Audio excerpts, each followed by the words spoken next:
এই আন্দোলনের গতিপথ অন্যদিকে নেওয়ার চেষ্টা হচ্ছে।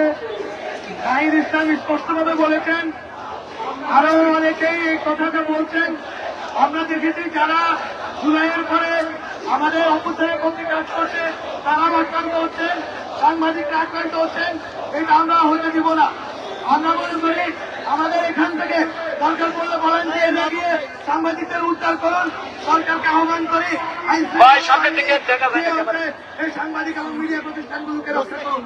আমরা অন্তর্ঘাতের কারণে এই আন্দোলন অন্যদিকে যেতে দিব না। আন্দোলনের ক্ষেত্রে যে ঘোষণা এসেছে আগামীকালকে আমরা ওই ঘোষণাতেই স্থিত আছি এবং আমরা এই ঘোষণার ভিত্তিতে সারা দেশে আন্দোলনের দিকে অগ্রসর হচ্ছি। এখানে কোনোভাবে এই দৃষ্টি সরানোর জন্য মিডিয়াগুলোতে পরিকল্পিত হামলা যারা করেছেন তাদেরকে আমরা দ্রুত চিহ্নিত করে বিচারের আওতায় আহ্বান করাই। আমরা খুবই ক্লিয়ার আমরা কি চাই, কিভাবে চাই, কখন চাই। আমাদের মধ্যে কোনো অস্পষ্টতা নেই। কোন রকম অন্তর্ঘাতমূলক কাজে কেউ রায় দিবেন না, জড়িত হবেন না। দায়িত্বশীল ভূমিকা রাখুন মিডিয়া এবং সাংবাদিকদেরকে। যারা আমাদের চুলের পক্ষে তাদেরকে আপনারা সবাই মিলে আপনারা সেই করুন এবং তাদেরকে আমাদের কথা বলতে দিন।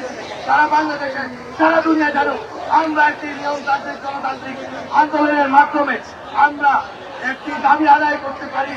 আমরা বাংলাদেশের স্বাধীনতা সার্বভৌমত্বের পক্ষে সৈনিক শরীফ ওসমান হাজি আমরা তার স্মৃতিকে আমরা নিয়ে লড়াই করে যেতে পারি।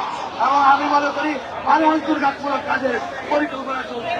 কোন রকম ধর্মীয় স্থাপনা এবং মিডিয়া এসব স্পর্শকাতের জায়গাগুলোতে কেউ যদি হামলার চেষ্টা করে সারা বাংলাদেশের নাগরিকদের বলছে আপনারা বাধা দিবেন। আপনারা বাধা দিয়ে এগুলোকে আক্রান্ত হওয়া থেকে রক্ষা করবেন এবং আপনারা দায়িত্বশীলভাবে এই আন্দোলনকে লাভবান করবেন।